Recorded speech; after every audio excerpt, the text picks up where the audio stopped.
Hi hello welcome to GRTV. రాష్ట్రంలోని అన్ని దేవాలయాలకు కోట్ల రూపాయల నిధులతో అభివృద్ధి చేశాం. 225 కోట్లతో విజయవాడ కనకదుర్గ ఆలయంలో అభివృద్ధి పనులు ప్రారంభించాము. శ్రీశైలం దేవస్థానంలో సాల మండపాల నిర్మాణం చేసి భక్తులకు సౌకర్యాలు మెరుగుపరుస్తూ పనులు చేపట్టాం. ఏకకాలంలో 49 ఆలయాల్లో శాస్త్రోక్తంగా మహాకుంభాభిషేకం జరిపాము. దేవాదాయ శాఖ నిధులను నూతన ఆలయ నిర్మాణాలకు, శిథిలా వ్యవస్థలో ఉన్న ఆలయాల జీర్ణోద్ధరణకి ఉపయోగించాం. వైఎస్ జగన్ హయాంలో జరిగిన ఆలయాల అభివృద్ధి పురంధేశ్వరి గారికి కనిపించలేదా? చంద్రబాబును మెప్పించడానికి అబద్ధాలు చెప్పడం సబబు కాదని వైఎస్ఆర్సీపీ మాజీ మంత్రి కొట్టు సత్యనారాయణ అన్నారు. అనేక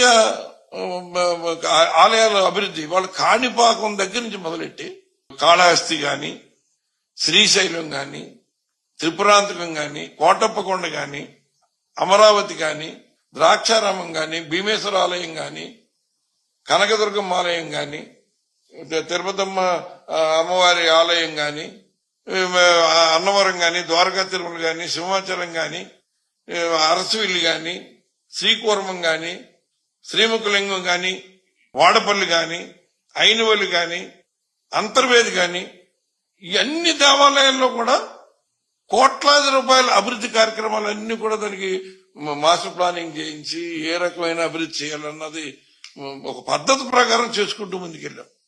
225 కోట్లతోటి కనకదుర్గమ్మ ఆలయాన్ని రాబోయే 25, 30, 40 సంవత్సరాల వరకు కూడా భక్తులకు ఏ ఇబ్బంది కలగకుండా, ఎంతమంది భక్తులు పెరిగినా దాన్ని అకామిడేట్ చేసేలాగా ఒక మాస్టర్ ప్లాన్ తయారు చేసి వర్క్ జరుగుతూ ఉంది. అదేవిధంగా శ్రీశైలం కూడా గొప్ప క్షేత్రం. అక్కడ భక్తులు పెరుగుతూ ఉన్నారు. అక్కడికి వచ్చే భక్తులందరూ కూడా కడు పేద భక్తులు వస్తారు. ఎక్కడెంతో ఎన్నో వందలాది కిలోమీటర్లు నడిచి వస్తూ ఉంటారు. అటు మహారాష్ట్ర, కర్ణాటక, తెలంగాణ, తమిళనాడు నుంచి. వారికి నమ్మకం ఏంటంటే అక్కడ ఒక రాత్రి నిద్ర చేయాలనుకుంటారు. కానీ అక్కడ వాళ్ళు అకామిడేషన్ ఉండే పరిస్థితి కానీ, లేకపోతే బేర్ చేసే కెపాసిటీ కానీ లేక రోడ్ల మీద పడుకుని వెళ్తారు. కానీ స్వామి దర్శనం, ధూళి దర్శనం అని వాళ్ళు మైలుతో ఉన్నా, స్నానం చేయకపోయినా కూడా మల్లికార్జున స్వామి యాక్సెప్ట్ చేస్తారన్న నమ్మకంతో వెళ్తారు.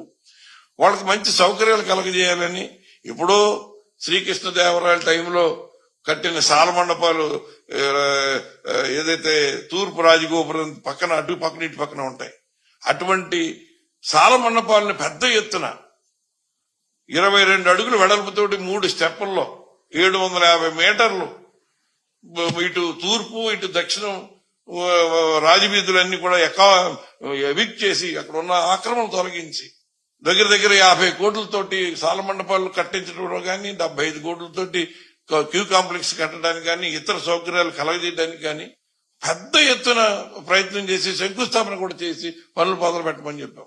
Hi, this is Swathi. Like చేయండి, షేర్ చేయండి, కమెంట్ చేయండి అండ్ సబ్స్క్రైబ్ చేయండి GRTV. Hi, this is Monica. Please like, share and subscribe GRTV.